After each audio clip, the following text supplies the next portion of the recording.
Hormat gerak piye sampean? Kepada Sang Merah Putih. Hormat gerak. Terus. Ayo. Ayo Min. Ayo komandan klepon. Gone Pak Disandirono. Kepada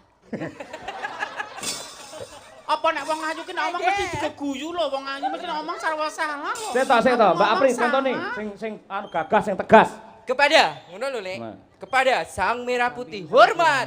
Kula dugi mriki setengah sedoso niki mau Mak Cangik. Kok ya rada gasik men le rawuh. Lah nggih sesuai perintah panjenengan kan minggah gasik rak nggih ngoten to. Wong jenenge Piyai Putri didhawuhi Piyai Kakung niku rak kudu cacek ngoten to. Nggih. Ibarate rak imam kalih makmum ngoten to. Imam kleru lah imam karo makmum. Lah pripun? Imam karo ngantuk. Lah kuwi. Nggih syukur. Di tengah kesibukan larise jenengan job sing pirang-pirang ning parandene ada meluangkan waktu untuk RSO Suharso ing Surakarta matur nuwun. Nggih ngaten. Remen sanget saged sowan mriki ngaten kepanggih bapak-bapak dokter lan Pak Dokter. Panjenengan nggih ugi remen to. Wah luar biasa, seneng kula luar biasa. Nggih. Wah elok temenanan. Rumah sakit lho wayangan itu elok to, Mbak? Elok ngoten nggih nguri-uri budaya Jawi. Milih jenggalu Bapak Ibu kula nyon pamit kemawon. Lah ngapa ta, Lek? Anom disubya-subya bocah mlethek wingi sore dialem kaya ngono. Lah terus kowe dimonggo-monggo, hambai lho ora dikap-kapake. Lah kowe tuwa. Oh ngono. Lah piye? Manuk manyar susuwe dawa. Etuk sing anyar ali karo mbok uwa. Oh. Iki mau setok gelar lho Anom Kuntadi lho. Tak sawang kok kadohan kok lungguhe jejer dalang tak kira garwa dalang iki mau. Ning nek nyun sewu, nek iki mau nyun sewu. Nek iki mau apa? Nyun sewu lho menika. Apa? Mbak Limbuk iki mau keladuk wani kurang duga. Lah ngapa? Agek ngerti pisan lho. Heeh. Kan lho ngerti karaktere Anomi kaya ngopo, pribadine kaya ngopo. Nek wong ngono grusah-grusui bakale keseluru lho panjenengan menika. Lah piye? Mung nyawang wong paribasane nyawang partner mung mergo pasuryane. Mung satu sisi tok menika klentu sanget. Kabisan kula ingkang maneka warna mboten panjenengan anggap. Pasuryane kang ngedap-ngedapi wutah-wutah kados duda soto ngeten iki mboten dianggap. Alah, banci tua nek ngomong ae. Kula niku lek ngapet pun ket wau lho. Oh, dadi intine Anom Kuntadi lho. Kaya hawane ku arep ngepruk limba lho menika ngepruk limba. Lah pama sampean ya tak kei Kuntadi ora pantes. Ayo. Mosok Sukimin Kuntadi ora penak. Ya wis disingkat mawon lho. Apa? Sukun. Sukimen Kuntadi. Mah wae aku. Mbak, kula niku kok mboten kok serik ati mriku mboten. Ngopo to serik? Wong Anom menika nggih aset Klaten ingkang panjenengan angkat derajatipun dados nderekaken panjenengan. Aku ya melu mongkok, melu bonggong. Bombongne getun kula. Kok ilmuku tak sokke glogok nang gone Anom menika kula ora dituran ngeten iki. Ya kowe sing ngakon Pak Yoyo wae sampe rak kon dandan kaya Anom. Aku ya ora oleh. Ya ora itu. Kok mergane bedake yoga karo bintang tamu angel. Mriki lho ngono. Kula niku janipun apa mboten jenenge wong apa jenenge wong makarya ki kejaba bener golek duit. Ada satu hal itu yang lebih utama dari sekedar mencari uang adalah tanggung jawab. Bener kuwi. Piyai Kakung nyun sewu. Panjenengan paribasan adus nganggo blangkon wis dadi.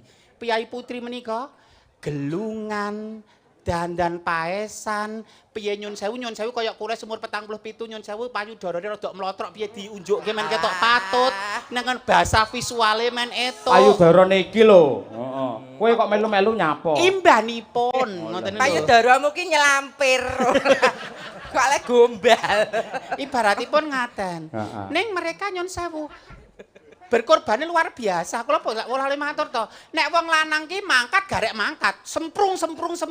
Nek Piyai Putri arep mangkat kerja kok ngomah ki jek paribasan ki hurung rampungan, hurung nyepake apa-apa. Menika paribasan aja ana unan-unan metu kaya ledek, ngomah kaya kandang kethek. Menika ampun ngantos. Lho. Nek kula ngoten niku kok apa meneh jane fisik ki ora patek sehat. Lah ngapa? Kowe ngerti apa ora ngerti to kowe iki? Lah jam ta? Apa aku kangerle turu apa salah turu apa kabotan gelungan aku tak presake ning nggon dokter ortopedi apa tulangku geser aku ya ngono ternyata ya kabotan kalung. Pemlelet. Mayu pamer sombong. Kabotan kalung ya pengaruh ning nggon tulang leher aku ngono kok. Dicek kabeh nggih mboten napa-napa. Ketoke dhewe ya kudu priksa ning ortopedi kok. Lah ngapa? Lah ortopedi ki iso ngobati ak dhewe ra ya, Lek. Ya iso ana tulang-tulang sing bengkok dadi lurus. Ora. Lah penamar diluruske apa piye? Ora sing kuwi.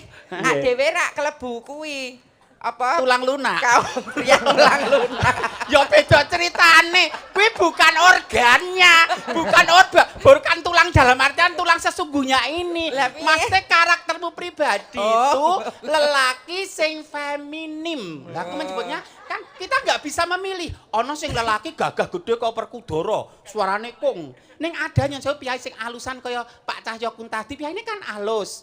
Dedeke ora dhuwur kaya Raden Janaka ning lho ora kudu Perkudara to. Lho, tipikal pria perkasa itu tidak semua Perkudara. Oh, pancen aku iki gagah gedhe ndek aku iki.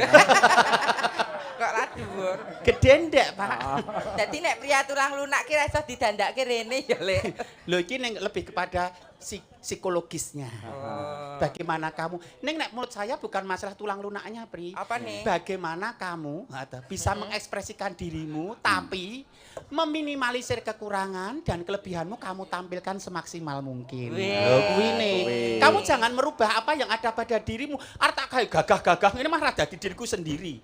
Ku mah darani gento aku lho. Kira prayoga. Arep mbok dadek wedok-wedok ke? Nek wedok ya umum. Temlek mengo. Jadi wanita itu menggigit bibir. Wanita ngincangke alis. Wanita nyeblake wiron. Kuwi nek sing wong lanang tresno tenanan wis kepencut. Ning arep diler dadane, udele diketokke, nganggo paribasan kaya roktik semene tentos Michael. Arep diler wong lanang gila. Lah wis ra ono paribasane ora sing tak delok ki apa ya wis mloho. Ning nek mimin kae lho, dadane mimin kae piye ya? Lah kowe arep dimodel kaya ngopo kok wong lanang tetep gila ya, Lek. Kuwi kancane rambelan iblas. Ning kehebatane jenengan berdua iki, Mbak Mimin karo Mbak Apri. Tegesipun Nadianto panjenengan bukan sosok seorang wanita yang sebenarnya. Namun Anda telah ikut yaitu melestarikan budaya wayang yang menjadi jati diri Indonesia. Kuwi sing hebat sampean. Ya namun tuh wong kok jaga imbuh menawi kula menika aku nek ditanding-tandingke wong seni iki kan bukan pertandingan to, Jos. Aku ditandingi karo Anom ya cetha kalah. Aku ditanding karo Bu Kesi jane ya sak leteng nek kan aku wis menepe saiki. Bu Kesi rak menang dosen. Lah nek aku gak trimo ning omah. Ya dideng-dengke ling ngarit no kowe kok. Sing penting kabeh tetap berkarya sesuai dengan kapasitas dan porsinya masing-masing. Matur sembah nuwun. Ayo Mbak Mimin, Mbak Apri dalam rangka ulang tahun yang ke-72 RSO Suharso Surakarta. Ayo. Kira-kira sampean arep matur apa? Ayo. Selamat ulang tahun kagem Rumah Sakit Ortopedi Profesor Dr. R. Suharso. Mugi-mugi Rumah Sakit RSO Suharso tetap menjadi rumah sakit unggulan di ASEAN. Pastinya ya, Ces, melu mongkok, melu bombong. Ning ya rasa ndadak nyoba paribasan rasa ndadak nyoba patah tulang lho kowe untuk meyakinkan kuwi, sing penting dongake lho. Lho sampean urung lho Mbak Mimin. Kula urung ngucapkan apa ngono ayo. Sesuai dengan motonya. Iki wos iki berbobot iki. Ya piye. Menjadi motonya rumah sakit yang akurat. Akurat. Iki yo aman lho. Aman. Kok sik tak go catetan sik ya. Oh, bintang tamu lalen ora. Aja meneh mung moto kon ra laren. Aku ndek utang we lali kok. Iya. Ngene mulo sadara kowe tuwek ngono lho. Saking lali, sakingku lali. Aku iso buka dhewe iki gini touchscreen. Piye to, bukake piye to? Tulangmu bengkok ngono ya ra iso. Cekatan. Cepat, akurat, aman dan nyaman. Loh, dilakukan secara cekatan, ora usah menunda-nunda. Wong loro ki rak psikologis, engko gak piye, gak sikilku piye, kok malah ora cak-cek. Loh, RSO Suharso tidak perlu diragukan lagi soalnya sudah menjadi rumah sakit rujukan nasional. Luar biasa. Piye to kowe iki? Makane kuwi nek kaya bojo bar kok disemayani ya selak ngakik paribasane kan ngono to. Disemayani. Mangan iso ditani dipeposo. Wong bojo kok disemayani sesuk ya wis beda. Wis karep lha nggih to. Nek mangan iso ditunda wong Jawa maligine kulino prihatin. Nek kebutuhan kuwi rasa ditahan. Kandhan. Iki ngene lho Mbak, ini yaitu Bapak Sunarno. Nah, panjenenganipun kejawi tenaga kesehatan medis wonten mriki ugi pinter nembang, pinter nyekar lan iso ngripta lagu. Nggih diaturi ngoten. Nggih, ngoten nggih. Mangke Mang Apit jenengan berdua. Iya, ini alus Mas nyedaki aku kok pri nang pondokan. Masa ta? Wis pedhot ta, Wis Pak? nyedaki. Pak ngapunten Dek Apri sing cantik dereng dugi mboten napa-napa. Apri niku rak mung ayu kemasane tok. Nek jenengan ayu lahir batin kuwi. Napa nggih Pak? Engko nyuwun pirsa dhewe nek ra Sing ayu lahir batin sapa? Kula. Oh iya bener pancen. Ayu lahir dalam kubur kowe. Monggo Mas Narno katuran minggah wonten pepanggungan mriki. Yo. Dipun supati ca tukung-tukung. Yo. Yen sewu. Dur pres. Oh nggih, nggih.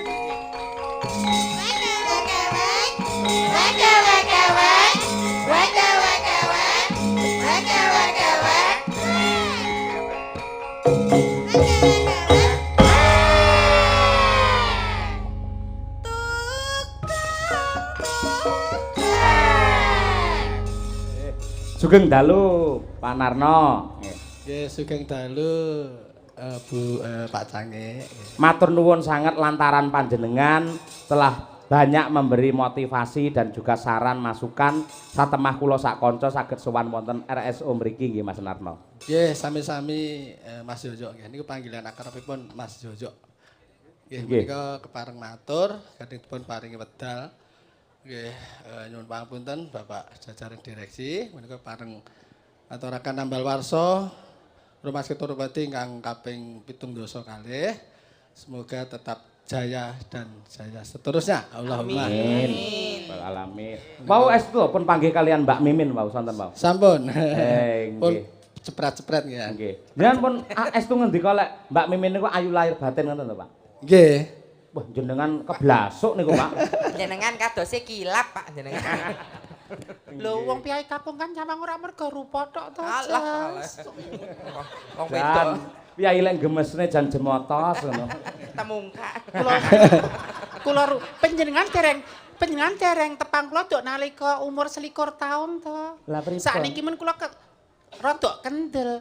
Jaman dhisik karo wong lanang jarak 2 kilo awakku wis merinding kabeh lho. Ora ngopo-ngopo. Umur 21 tahun lho, sadurunge ngarepan dibangun kowe jek ning ngarepan pinggir dalan kono kuwi.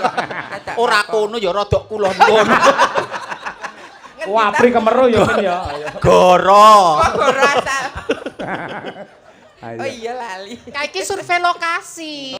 Oh jenenge dhewe kaya pelaku budaya. Oh ngendi papan? Oh kono apik dienggo kuliner. Oh kono nek nggo wayangan tempatnya bagus. Oh kono rodok peteng dikai penerangan. Aku survei lokasi, ora melakukan aktivitas apapun nek kepepet.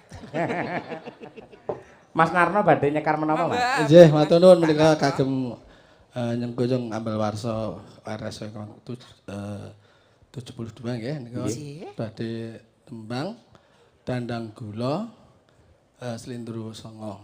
Nggih.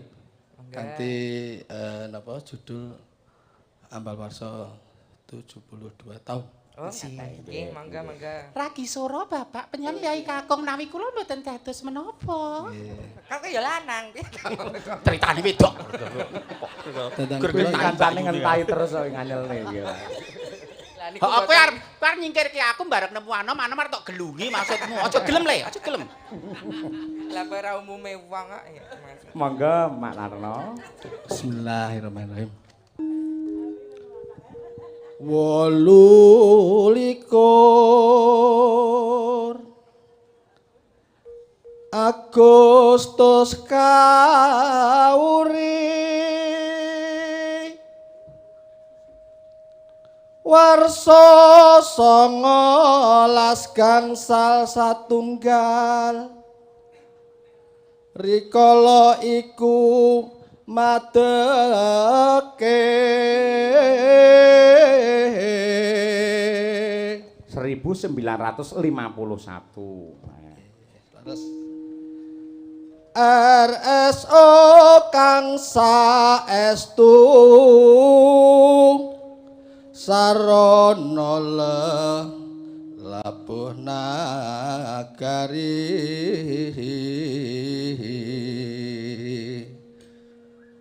kapurba kawisesa Prof Suharso usada marang sesama kanthi ikhlas sekti datan pilih kasih witoto terus ngrembaka. Tepuk tangan untuk Bapak Sunarno, luar biasa. Kalih pupuh Mas. Non? Pupuh Kalih berikutnya. pupuh. Lah nggih mangke kula keploke milih yen. Nggih. Wus kawaca rikala puniki ortopedi Solo ambal warsa ingkang 7 dasa kalih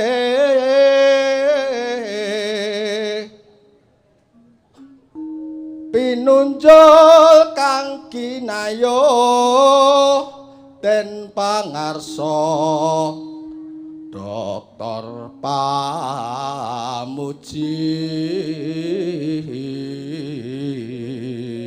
Bapak Pamuji Utama nggih. kasengkuyung sedaya brayat agungipun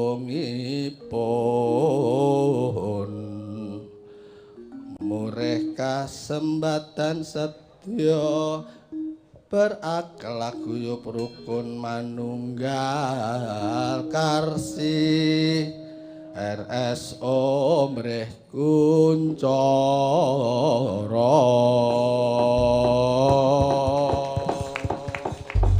Luar biasa. Selamat.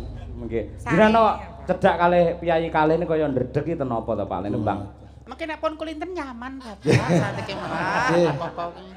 Menika Ala bisa cita menika. gandeng wau dene dunungelaken Sukoharjo Makmur Mas. Oh pilok ya? Nggih, pilok. Nggih. Mangga lancaran utawi mares Sukoharjo Makmur. Para warga Sukoharjo. Nggih, kangge caos pakurmatan gandeng RSO menika mapanipun wonten ing Kabupaten Sukoharjo. Nggih, sungkem kagem Ibu Bupati Sukoharjo, Ibu Eti. Nggih. Kang putra makarya wonten mriki, Bu. Sapa putrane sapa? Kula no. Oh iya. Nggih. Monggo dipun aturaken Sukoharjo Makmur dados. Tepuk tangan untuk Sukoharjo yang tercinta, makmur selalu ya. Mas Yoyo. Nggih. Oke, sik nun sewu Pak Narno. Durpresipun wonten limbukan wonten gara-gara Wonten kalih tancep kayon. tancep kayon selesai lajeng durpres melih. Bar Anu durpres. pas tancep kayon dados wayangipun rampit durpres. Oh, Nggih. nggih. Ben nenggani nganti rampung. Nggih, matur nuwun. Assalamualaikum warahmatullahi wabarakatuh. Waalaikumsalam warahmatullahi wabarakatuh. Matur nuwun Pak Narno. Pun dherekaken Nggih. Bapak. Alah. Salah meneh.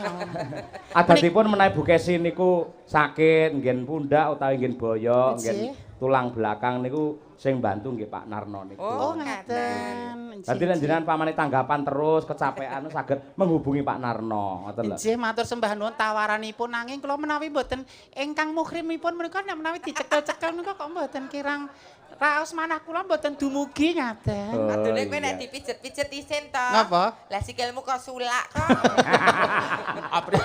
Jenenge kan ya aurate kok pri aipe. Sikil iso kaya sulak lho. Menika Wapri. Pripun niku napa wonten niku? durpres cacahipun. Oh iya, siap. Setunggal, Lah. Siji, kalih, loro, tiga, sekawan, gangsal, nenem, pitu, wolu, songo, sedasa menika wontenipun. iku nek kecetit kala menjengmu dadak preksa rene lho kowe engko. Pri, kan sithik-sithik aku ya mudeng agama, aja tok padake zaman aku masa jahiliyah lho. Piye Saiki masa kebodohan masa jahiliyah aku wis kepungkur ya, Ces. Piye? Saiki sithik aku mudeng agama, Piyai Putri ki nek ngedikan sunahe dilembutkan. Kira Piyai Putri. Lah kowe wedok rung dadi kok arep. Ora kok urung ora kuwi dadi. Senengane kok nyandaki kersane Gusti Allah lho. Iya, aku yang njaluk sorry. Lah diwaos kuwi. Menika diwaca. Nggih. Waca. Ya dirujak-rujak. Niku mangke ingkang sesuai nomoripun saged menghubungi panitia langsung. Ingkang diwaos winginipun apa ngajengipun Pak menika? Naminipun. Nomoripun. Oh nggih. 0273. 0273. Mangke Mungkin saged jenenge iki. Mbak dari Gizi, Mbak Lailatul. Lailatul. Wah. Nggih. Mengke kersanipun nyaketi panitia ngaten Ya, nggih. terus Terus nah. ibunya Oh nggih. panitia. Nyun sewu. Lajeng nomoripun 0450 Mbak Agnes Farmasi. Nah, oke, yes. Lajeng 0266. Sekali lagi 0266 Mbak Okta Roza dari Gizi. Nomor selajengipun 0898 Andi Muktiaji Surikiti. Nggih. Security. Loh, nun sewu. Security Security. jan aku jeneng lho kulo tenan. Mbak panitia nun sewu. Ini penonton umum dapat juga apa enggak ini? Oh mboten. Khusus. Oh, Nggih, khusus. nggih. Ayo, Lek. Menika bab 0854 Pak Supriyadi. Bagian apa ki, Jas? Bagian apa iki? TU. TU. Oh ya, TU. Lajeng 0651 Joko BP Laundry. Oh, laundry. Wong laundry ke lambene tangga sing julid oleh. Oleh. Lah iya. Bakune saka ati kok prine atine resik ki le metu ning kedaling lati ya becik. 0893 Nur Arifin. 0262 sepindah malih nggih swanten kula mboten saged banter. 0262 Mas Gatot dari Gizi. GTA. Wis ta? Tasih. Sepindah malih. Oh, sing halus. Piyai Putri iki kasar. Lajeng nyun sewu lagi menika mboten saged soro nggih. 0164 Mboten krungu kirang seru. 0164 Apa jenenge? Mas Alex saking HCU. Kayak jenenge bocahmu ya, Lek. Kayak tak jenenge selamat. Men, selamat iya. dunya akhirat. Men ora kegodha ngono lho. Lah nyuke ngerti dhewe nggih ta? Kula digodha bondo ya ora kegiwang. Digodha jabatan aku dadi RT aku ya ora sombong. Lah nek siji kuwi digodha paribasan harta takhta wanita rak ya kadang sok kegliwang sing babagan wanita. Aku dadi wong wedok ya ora bakal kegodha ngono. Soale kan aku wis duwe imam dadi. Imam ki maksude ki sing bakal nuntun du imam kuwi. Sepindah malih nggih menika. Nggih. Monggo harap-harap cemas. Kuwi lho Mam wis diceluk bar iki Apri dipiti lho Mam ya. Bojomu ya sok tilik ana Mas Imam. Dikekno dhuwit ben dina 20 yuta nek wong wedok ki ora didemok-demok ya padha wae. Kaya kowe ora kesanding bojo hawane piye, Lek? Aku nek ora kesanding bojo kan hawane ya nyonso ya ingin to apa meneh iki musime bedhidhe kono hawane cocok go berkembang biak ngene iki ya anu to. Malah kaya kewan iki. 0904 atas nama Mbak Fitri dari SPI. Nggih, sampun sedaya nggih menika nggih. Mangke laju malih nyun sembah nuwun. Ibu panitia ngagem jilbab, aku kaya pengen kudungan ngono ki ya, Bri. Nggo nutupi kala menjing.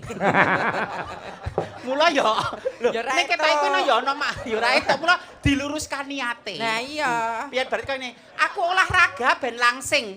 Kuwi bener ning ora tepat. Aku olahraga ben sehat, bonuse langsing. Sing. Aku nganggo hijab untuk menutup aurat, bonuse ketutupan uwane. Aku kudungan ae men uwanku ra ketok kuwi ya ora trep. Dadi wis kleru. Kowe nganggo kudung nutupi kala menjing kaya aku ya kleru. Aku nyambut gawe melayani masyarakat dengan sepenuh hati. Kuwi ibadah. Ibadah. Bonuse itu gaji. Ning nek aku golek duit sing akeh engko nggo mribik penyanyi, kleru. Wisan. Dadi padha-padha gaweane. Misale golek duit akeh berlomba-lomba pengen mendekatiku ku ya kleru. Sing gelem sapa ya kok lho. Lah ya ndekati awakmu iki lho, ndupak apa piye kok iso. Kita berkongsi ngaten lho. Iya. Saiki sampean berdua nembang sik. Dipun keparengaken nyuwanten. Iya ngono no. Dhuwur mental. Kudu nembang no bintang tamu kok. Aku larase nek ra pelok barange kaya piye. Biasa lho, umume. Pri.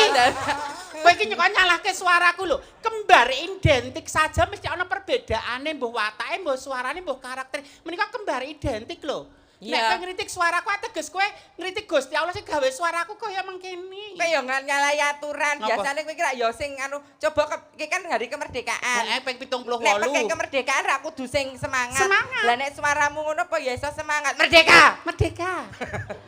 Sing semangat merdeka. Merdeka. Kurang merdeka. Merdeka. Lah ngono kok dadak angel-angel. Apa kok ana unsur pemaksaan yo. Sik upamane Mbak Apri dadi komandan upacara ngono. Nggih. Pada Sang Merah Putih, hormat gerak piye jajal sampean? Kepada Sang Merah Putih. Hormat gerak. Terus. Ayo. Ayo Min. Ayo komandan klepon. Gone Pak Disandirono. Kepada apa nek wong ayu ki nek omong mesti digeguyu lho wong ayu mesti ngomong sarwa salah lho. Sik to, Mbak Apri contone sing anu gagas sing tegas. Kepada ngono lho, Lek. Nah. Kepada Sang Merah Putih, hormat, gerak. Ngono lho. Ayo. Ya. Kepada. Kok yo nyawang bemper barang lho. Iki arep dilokke mergane ming sling ngulon. Kepada Sang Merah Putri, hormat, gerak. Kurang tegas. Kepada Sang Merah Putih, hormat, gerak. Nah ngono. Nah lho. Tulen kok ya. Waduh. Wah, Sukimen metu. Sukimen metu. Jareku langsung sesak lho, Pri. Ayo. Dadi lanang semenit tok rekoso men to iki. Arep nembang apa? Ayo. Apa, Lek?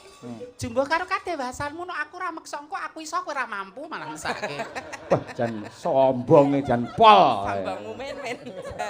Lah anjir, lho, ini namanya teamwork satu kesatuan, to. Pari dari misal mlebu rumah sakit, arep priksa, to. Kok satpame wis jegureng sik. Awak loro diulati buket coba. Ning nek ramah tamah sing buka ke pintu apik. Lho, keramah tamahan wis mesem guyu, psikologisnya dadi lan marine agak disenggol ngono wis bahagia. Lho ngono kuwi.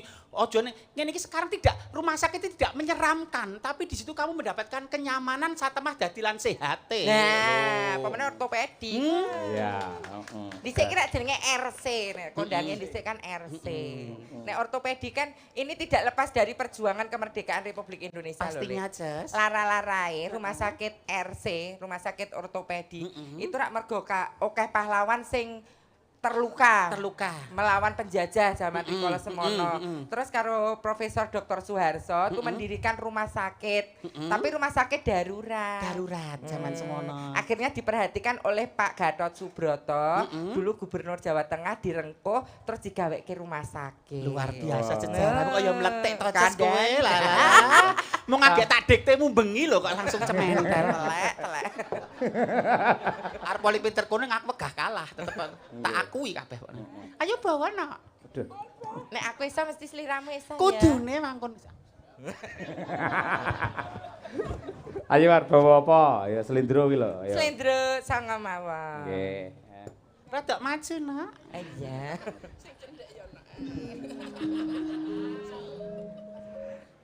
Memanismu kanggo jiwa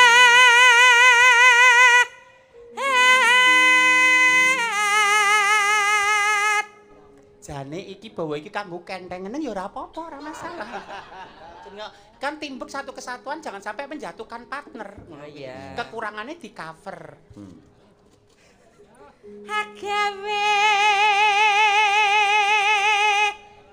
ruciteng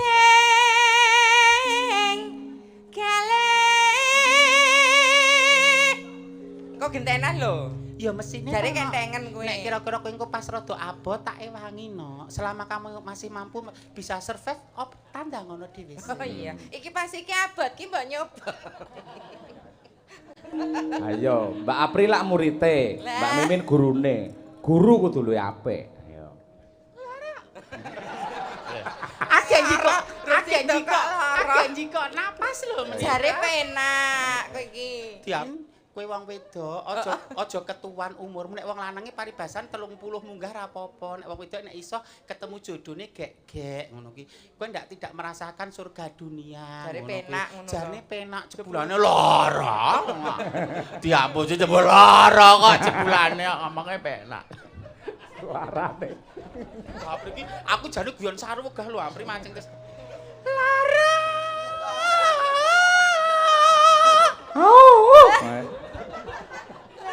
Semua punya karakter masing-masing. Iya. Jangan hanya pandai mengkritik. Kandhani to, contoni to. Mengkritik boleh, Aku tapi lek kene malah ora mung lara. Iso mutah-mutah kowe lek kene aku. ngandhani menika etokne dengan bahasa yang santun. Iya. Nek mau ngontrak ngecek kula kaya kewan to ngoten menika. Lah kowe kewan kudu. Sanes. Ayo, apik kewane karo awakmu. Terus pinten Mas? Sepinten? Mene. Gila nih. Ge aku. Lara. Apa? Nyolong napas ning ora ketara. Itulah sinden smart. Nyolong dompete wase sampe nyolong napas. Kang si Nadia. Kowe lungguh kene gen apik suaramu. Ora aja ngotak-ngatik. Kena sawabe. Ya meneng madhep rono. Nonano. Ayo. Umpama Lah kok lanang wedok. Oh lah kan strom panjenengan dalang kok ya. Lah ning ngisor blencong, benconge metu. Umpama mundut. Madhep rono lho. Rakmi.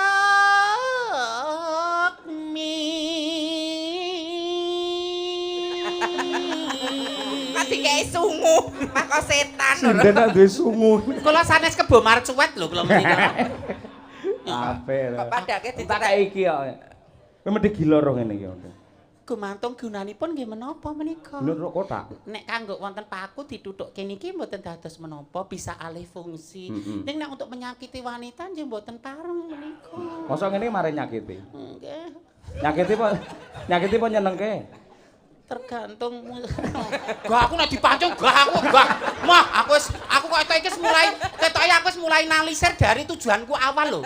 Tujuanmu awal apa? Kula pun berjanji kali diri kula pribadi dhewe. Ket dhisik. Ngapa? Pri awake iki kakung ngampil. Kita laki-laki meminjam pakaiane wanita. Iya. Dadi aku wis berjanji dengan diriku dadi dagelan siji.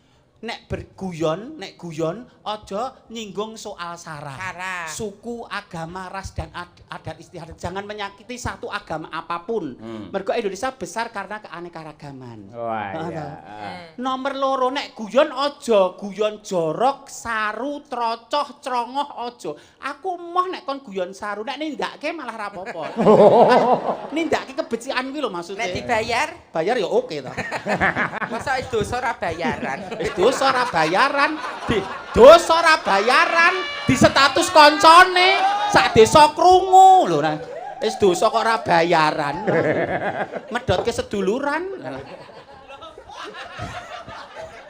Sing nomor telu, dadi dagelan nek iso. Aja pasang tarif. Ning aku pancen wingi ning Telukan Sugarjo disangoni 12 juta aku ya. Ning kan aku mung cerita ora ngarani. Lah nek kene renek semono iki. Niki mboten masalah, niat kula masih silaturahmi kok. Kowe njaluk tambah maksudmu? Mboten, kula mung cerita ten Telukan Sugarjo. Lek njaluk tambah aja ngene panitia, mergo sing nggo sampean ki aku. Njaluk aku ora apa-apa. Kula mboten Lho ngene iki sampean padha karo mirang-mirangne aku. Di hadapan para dokter, para penonton, sampean njaluk imbun ning aku dikira aku ora tanggung jawab. Panjenengan kletu ageng Kang Mas. Kleruku ngen ndi?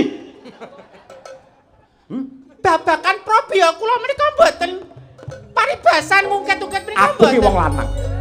Sing jenenge dalang ki sing dadi pengarepe wong semene mbani. Sing adate antuk pakurmatan pangalembono, gedhe kawibawane. Ning ya gene kowe nyampe. Wasis panjenengan ngedika. Jenengku Yoyok dudu wasis. Ngerti ta iki? Nyedak ora.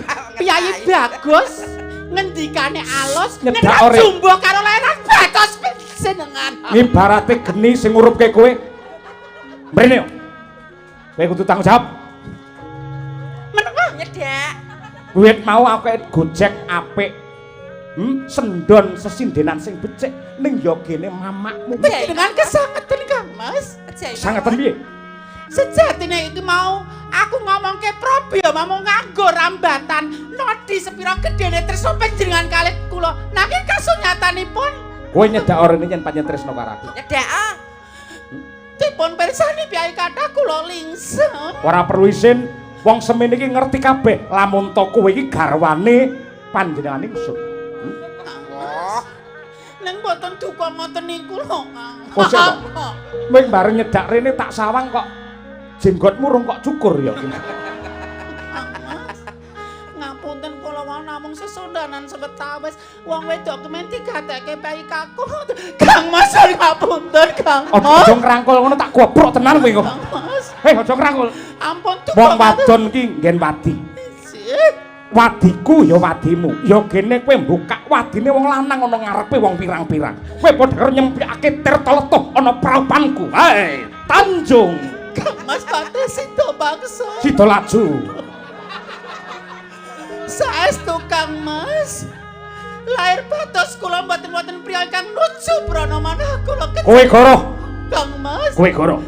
Panjenengan Anggonku munggah ana ing Gunung Semeru golek wujude bebono emas telung gelung lan gumbala ngestakake dawuh Silah Hadikrama kanggo srana tentreming Sukodana ning nyatane kowe laku sedeng kowe slingkuh karo sinuwun Silah Hadikrama. Panjenengan ampun pitados kalian coro menika sedaya. Kula garwa panjenengan Kanggo mbuktekke kowe setya bekti tresna karo aku apa ora? Kowe laku sedeng apa ora? Kowe kudu tak pateni. Sih Kang Mas. Lamun to getihmu banger bacin cetha lamun to kowe slingkuh karo Silah Hadikrama. Nanging lamun to gandane wangi cetha lamun to kowe setya suci katresnanmu marang Patih Sidewaksa. Kula lila lega pecah wonten asta Ing kene dalan Patih.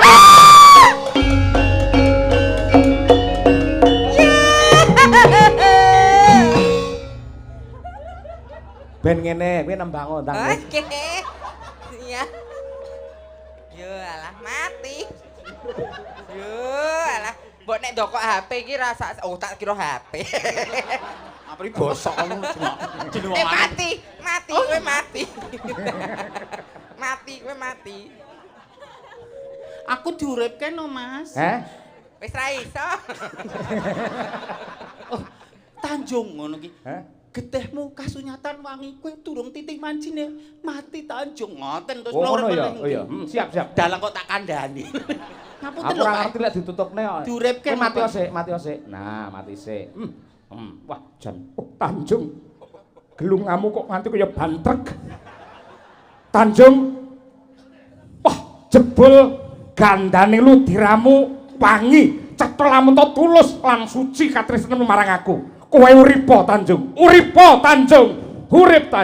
Kang Mas.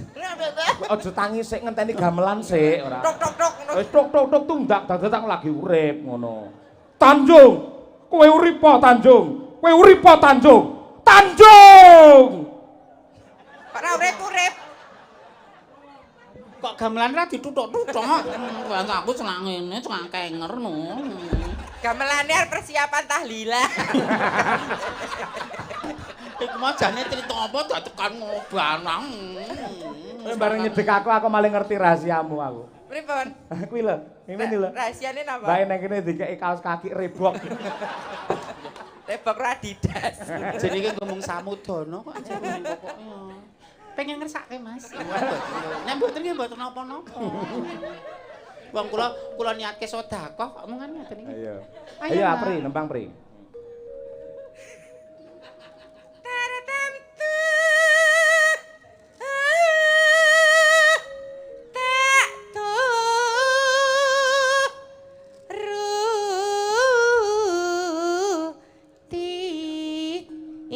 darat wong numpak perahu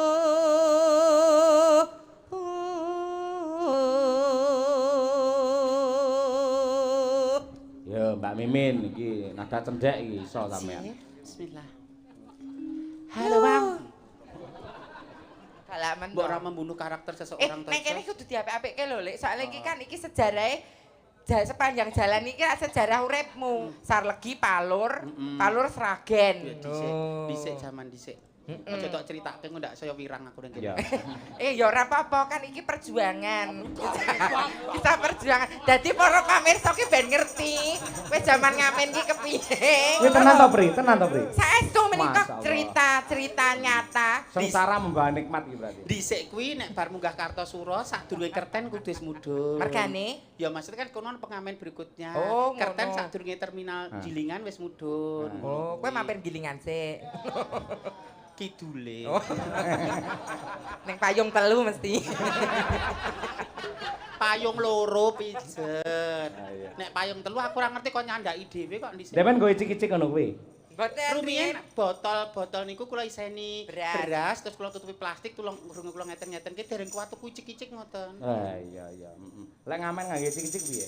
Janganlah tenggelam kalau kau memandang tubuhku janganlah kau mabuk kalau aku sedang tersenyum boleh saja kau sentuh tanganku tapi jangan minta yang ini yang itu kalau ingin cinta dariku engkau harus jujur dan sayang padaku janganlah tenggelam kalau kau memandang tubuhku.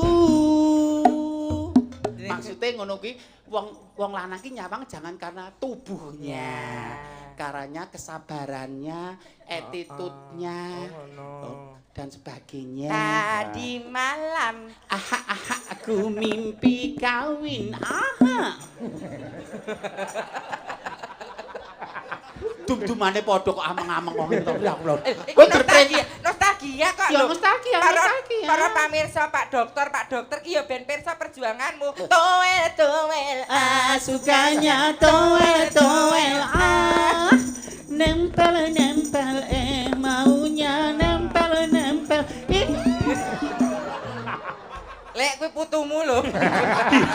iya sujar ki putuku berarti orang sukses itu tidak ada yang instan butuh kristalisasi keringat perjuangan doa dan jangan pantang menyelah kalian harus militan ojo gampang gersulo jangan patah semangat aduh Allah Lebih baik.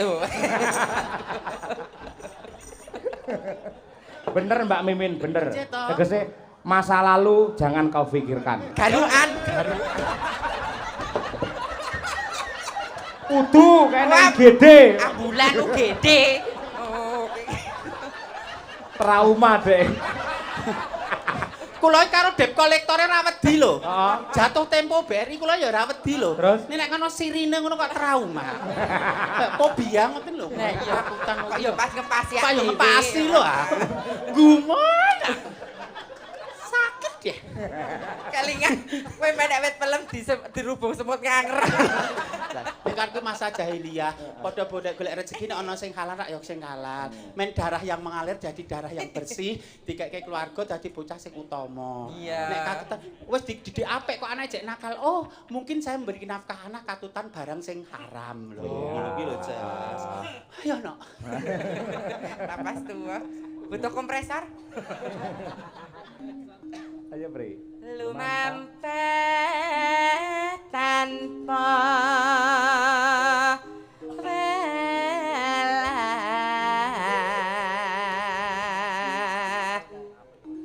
ning madyane jala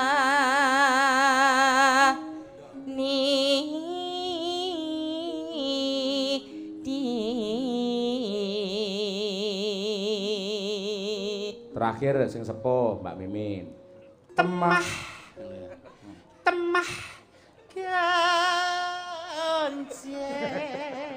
Teknik Mikir mic. dadak diodot barang nyapa lho. Teknik miking, kontrol mic. Ora melu-melu. Lah ya kan jauh dekat toh Mas. Nek tekniknya Mbak Titik Puspa itu tebal tipis. Suaranya Mbak Titik Puspa, cinta. Heeh, lek Mbak Titi Puspa ta kuwi? Lah nggih. Lah awakmu Puspa tajem lek. Hangge yo kleng aku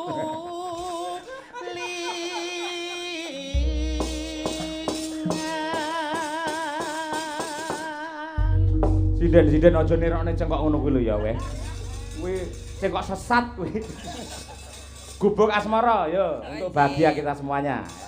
Langsung gayeng mawon nggih. langsung gayeng. Langsung gayeng, monggo.